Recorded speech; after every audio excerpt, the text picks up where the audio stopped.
বলে তোমাকে কিছু করতে হবে না, তুমি ওই নারদ ঋষির মুখটাকে শুধু হনুমানের মতো করে দেয়। বলে তথাস্তু তাই হবে। এবার পর্বত ঋষি বলে আমার সঙ্গে বিয়ে হবে। আনন্দ ধরে না, আনন্দ ধরে না, আর শ্রীমতী আমার হবে, ওরে শ্রীমতী আমার হবে, শ্রীমতী আমার হবে। নাচে নাচে নাচে এবার হরি হরি হরি করে হরি উলুধ্বনি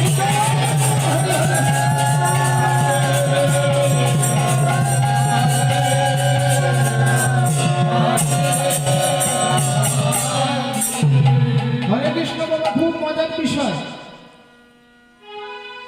ভালো করে শ্রবণ করবেন। এবার হলো কি দেখুন, দুজন ঋষিগণ গিয়ে হাজির হলো কোথায় না সেই স্বয়ংবর সভাতে। দুজনকে আসন দেওয়া হয়েছে, দুজনে পাশাপাশি বসেছে, আর অম্বরীশের মেয়ে শ্রীমতীকে একটা মালা দেওয়া হয়েছে। বলে যাও তুমি তোমার আজকে পতি নির্বাচন করো, স্বামী নির্বাচন করো। এবার হলো কি দেখুন, মেয়েটি কি করছে না ওই হাতে বড় মালা নিয়ে আস্তে আস্তে করে ওই ঋষি দুজন যেখানে বসেছিল সেই জায়গায় এসেছে। আর যেই না এসেছে দেখে তার সম্মুখে যে দুজন বসে আছে, আজকে তার পরীক্ষা, তাকে পতি নির্বাচন করতে হবে। দেখলো একজনের মুখটা হনুমানের মতো আর একজনের মুখটা বাদরের মতো। মেয়েটি হাতে বড় মালা নিয়ে ভগবান নারায়ণকে ডাকছে, প্রভু গো,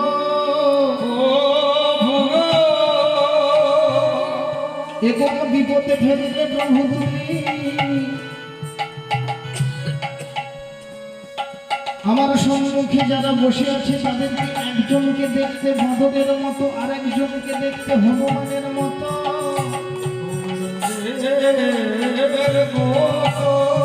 দাও বলে দাও প্রভু, দাও বলে দাও, দাও বলে দাও প্রভু, দাও বলে দাও, দাও বলে দাও প্রভু, দাও বলে দাও।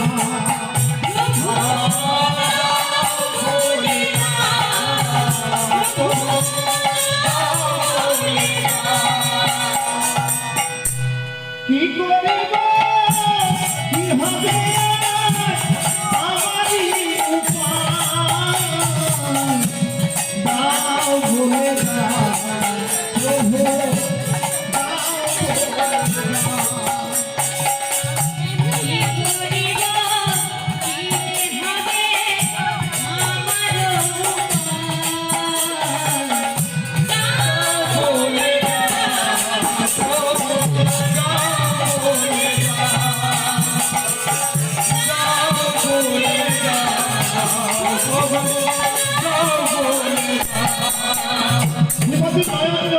খুব প্লাবিত করতে করতে নারায়ণকে ডাকছে, প্রভু দাও বলে দাও আমার উপায় কি হবে, আমি এই দুজনের মধ্যে কাকে আমার স্বামী হিসাবে নির্বাচন করব। আপনারা সকলে জানেন, মা সকলেই অবগত আছেন যে ভগবান আমার সব কিছু সহ্য করতে পারেন, কিন্তু দুটো জিনিস সহ্য করতে পারেন না। কি সেটা? ভক্তের নয়নের জল আর কোন ভক্তের অহংকার। এবার এই শ্রীমতী যেই না ভগবানকে নয়ন জলে বক্ষ প্লাবিত করতে করতে ভগবানকে স্মরণ করেছে, নারায়ণ আমার সেই জায়গায় এসে উপস্থিত হলো। আর উপস্থিত হয়ে কি করলো?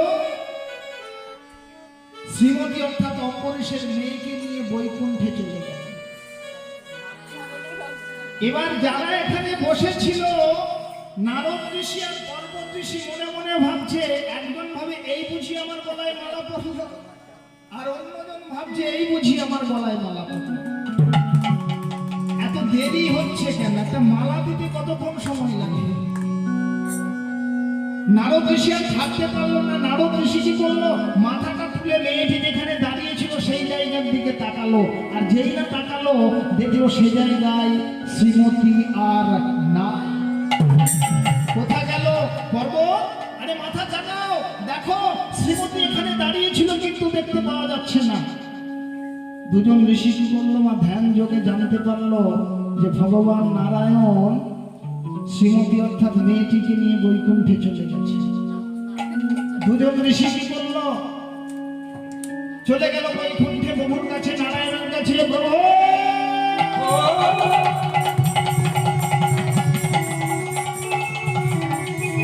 প্রভু, আমরা তোমার কাছে এসেছিলাম, তোমার যদি ওই মেয়েটিকে বিয়ে করার এত ইচ্ছা থাকে ছিল, তাহলে তুমি তো আমাদেরকে বলতে পারতে, আমরা ওর কাছে যেতাম না। বলে হ্যাঁ রে বেটা, তোরা কি জন্য গিয়েছিলিস বিয়ে করতে? বলে হ্যাঁ। বলে মুখগুলো একবার দেখেছিস? কোনো মেয়ে তোদের গলায় মালা দেবে? বলে কেন? বলে আয় দেখাচ্ছি। এবার কি করেছে ভগবান নারায়ণ, কি করছে, নারদ ঋষি আর পর্বত ঋষিকে দুটো দর্পণ আয়না দিয়েছে। বলে একজন মুখগুলো দেখ। একজন দেখে তার মুখটা হনুমানের মতো, আর একজন দেখছে তার মুখটা বাদরের মতো। বলে কি মনে হচ্ছে কোনো মেয়ে তোদের গলায় মালা দেবে? বলে প্রভু এমন হলো কেন? বলে কেন হবার নয় বল, তুইও হলি আমার ভক্ত আর ও হলো আমার ভক্ত, তুইও আমার কাছে চেয়েছিস আমি দিয়েছি, আর ও আমার কাছে চেয়েছে আমি দিয়েছি, আমার তো এতে কিছু করার নেই। এবার দেখো এই নারদ ঋষি পর্বত ঋষি হাল ছাড়লো না। তাদের যাবার উদ্দেশ্য কি ছিল না অম্বরীশ রাজার দেহ থেকে ভজন ভুলিয়ে দিতে, কি আর ওখানে গিয়ে নিজেরা জালে জড়িয়ে পড়লো। এবার নারদ ঋষি পর্বত ঋষি বৈকুণ্ঠ থেকে বেরিয়ে এসে কি করলো না নিজেদের স্বীয় শক্তি বলে একজন নারীকে সৃষ্টি করলো। খুব মন দেবেন মায়ের কথাটা। নারদ ঋষি পর্বত ঋষি বৈকুণ্ঠে থেকে বেরিয়ে এসে দুই ঋষি স্বীয় শক্তি বলে একজন নারীকে সেদিন সৃষ্টি করেছিল, তার নাম রেখেছিল বিস্মৃতি। তার নাম রেখেছিল বিস্মৃতি। মন দেবেন এই জায়গায়, স্মৃতি মানে ধরে রাখা, বিস্মৃতি মানে ভুলে যাওয়া, ভুলিয়ে দেওয়া। এই বিস্মৃতিকে তৈরি করেছে কিসের জন্য না বিস্মৃতিকে বলছে তুমি আজ থেকে অম্বরীশ রাজার দেহে প্রবেশ করো, আর প্রবেশ করে তার দেহ থেকে নারায়ণের ভজন সাধন সবকিছু ভুলিয়ে দাও। চিন্তা নেই মা, এই বিস্মৃতি কলিযুগের মানুষের মধ্যে উপস্থিত রয়েছে। প্রমাণ দেখো, এই নারীকে সৃষ্টি করে নারদ ঋষি পর্বত ঋষি কি করলো, একে ধরে নিয়ে যাচ্ছে কোথায় না অম্বরীশের রাজসভায়। অম্বরীশের রাজসভায় যেই না হাজির হয়েছে, সঙ্গে সঙ্গে নারায়ণের সুদর্শন চক্র বুঝতে পেরে গেছে যে আমার ভক্ত অম্বরীশের মহাবিপদ। তাই ওই অম্বরীশেরকে রক্ষা করার জন্য সুদর্শন চক্র কি করলো, নারদ ঋষি পর্বত ঋষি আর এই বিস্মৃতিকে তাড়া করলো। তারা করতে করতে এই তিনজন কোথাও লোকানোর জায়গা না পেয়ে হাজির হলো কোথায়, এই জায়গায় মন দেবেন, হাজির হলো কোথায় না আবার নারায়ণের সম্মুখে হাজির হলো।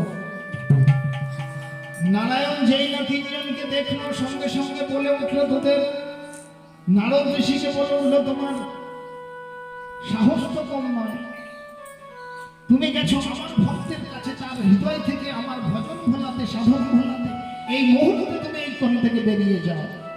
নারদ ঋষি বাবা গুটি সুটি হয়ে চলে গেল। পর্বতকে বলে পর্বত তুমি এইখান থেকে বেরিয়ে যাও। পর্বত চলে গেল, বাকি রইল কিন্তু না একজন, কে বলুন তো, বিস্মৃতি, যাকে সৃষ্টি করেছিল নারদ ঋষি আর পর্বত ঋষি।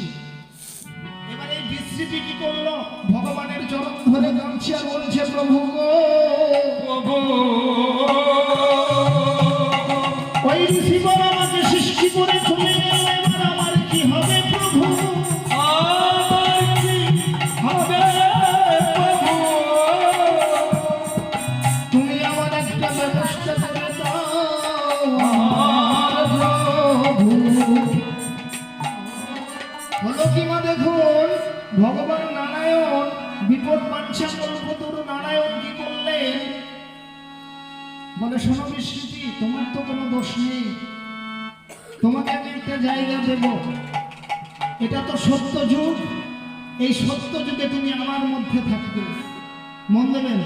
তারপরে আসবে ত্রেতা যুগ, ত্রেতা যুগেও আমি তোমাকে আমার মধ্যে ধরে রাখবো। তারপরে আসবে দাপর যুগ, দাপর যুগেও তোমাকে আমি আমার মধ্যে ধরে রাখবো। সমনিশ্চিতি সত্য ত্রেতা দাপরের পর আসবে কলিযুগ। সেই কলিযুগে কিন্তু আমি তোমাকে আর আমার মধ্যে রাখবো না। বলে প্রভু তাহলে কলিযুগে আমি কোথায় যাব? সমনিশ্চিতি কলিযুগে তোমার স্থান হবে এই কলিযুগের মাটিতে। যে সমস্ত এই কলিযুগের মাটিতে যারা যারা মানুষ হয়ে আসবে, যারা যারা কলির মাটিতে জন্মগ্রহণ করবে, যারা যারা কলির মাটিতে মানুষ হয়ে আসবে, তোমার স্থান হবে সেদিন এই কলির মানুষের মধ্যে।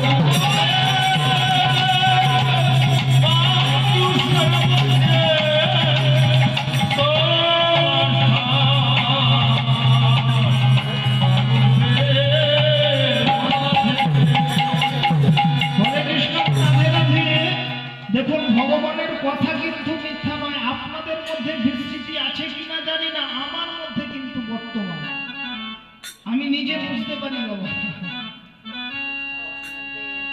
হরিবল, রাধে রাধে।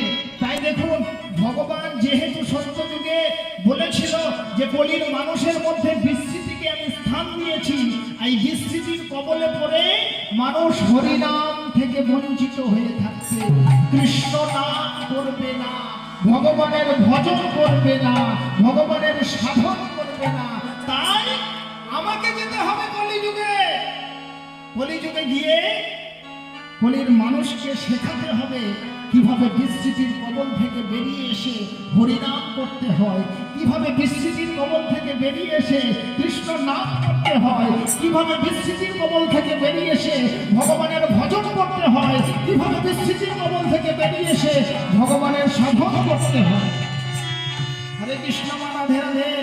ভগবান আমার কলিযুগের মাটিতে গৌর হরিরূপে এলেন এই জন্য যে কলির মাটিতে আমার কত ভক্ত এসেছে, সেই ভক্তকে শিক্ষা দিতে হবে। তা না হলে কি দরকার ছিল গো মাতার মাথা বন্ধন করার, কি দরকার ছিল সন্ন্যাস গ্রহণ করার, কি দরকার ছিল তাহার বাড়িতে ছিল সুন্দর স্ত্রী, কি দরকার ছিল ওই নদিয়া নবদ্বীপের মাটিতে ধুলাই গড়া হরি, কি দরকার ছিল প্রত্যেকটা মানুষের দাঁড়ে দাঁড়ে দিয়ে বলার তো বলো হরি নামে হরি হরি নামে এই হরি নামে আছে সুধা বলবি, হরি নামে আছে সুধা বলবি।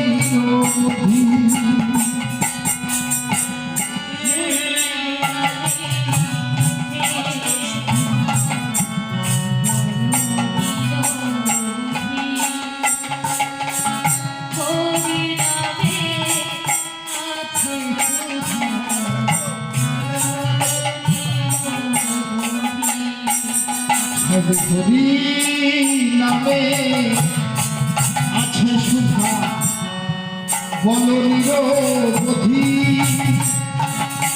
হরি নামে আছে সুধা জগ নিরবধি।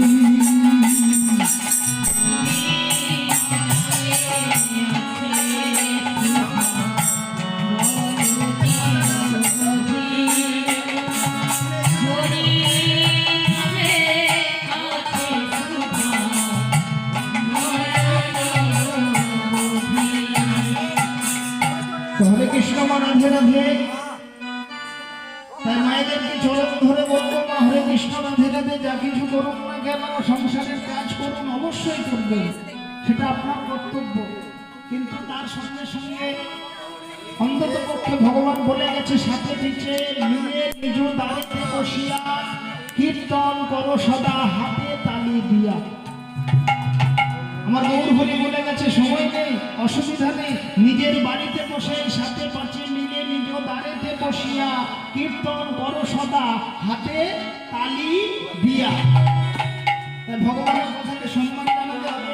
আমরা সবাই হাতে তালি দিয়ে বলি হরি বল হরি বল হরি বল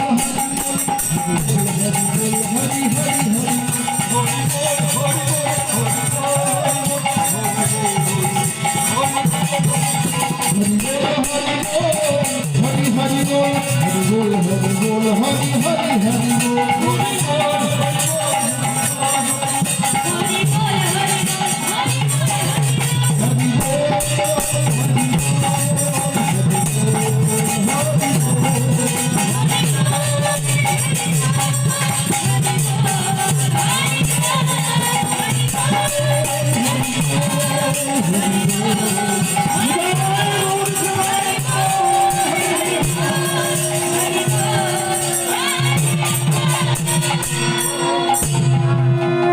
আজকে একটা বিশেষ দিন। এই বিশেষ দিনে বিশেষ তিথিতে বিশেষভাবে আমরা মহতি হরিবাসরে এসে উপস্থিত হয়েছি। তো যারা যারা অনেক মানুষ আছে বাবা আজকে এই জায়গায় আসন নিতে পারেনি কি, কিন্তু যারা যারা আপনারা এসেছেন মনে রাখবেন আপনাদের উপর ভগবানের কৃপা বর্ষণ হয়েছে বলে আপনারা এই জায়গায় বসতে পেরেছেন। আজকে যদি আপনাদের উপর ভগবানের কৃপা দর্শন না হতো তাহলে কিন্তু আপনি আসতে পারতেন না এই জায়গায়। এই পবিত্র দিনে আমরা সকলে আজ অদ্বৈত প্রভুর আঙিনায় উপস্থিত হয়েছি। আজ অদ্বৈত প্রভু মনে অনেক দিনের সাপ ছিল যে নিত্যানন্দ প্রভু গৌর সুন্দর দ্বাদশ গোপাল অষ্টকবিরা সমস্ত মহান্ত বৈষ্ণবগণকে নিয়ে এসে সেবা দেবে। তো যত আয়োজন করেছে আমার প্রভু, তো চলুন আমরা সেই মধ্যাহ্নকালীন ভোগ আরতি কীর্তনে প্রবেশ করি। সকলে মিলে একবার নিদায় গৌর হরে হরে কি আনন্দ শান্তিপুরে এই না অদ্বৈত চারের ঘরে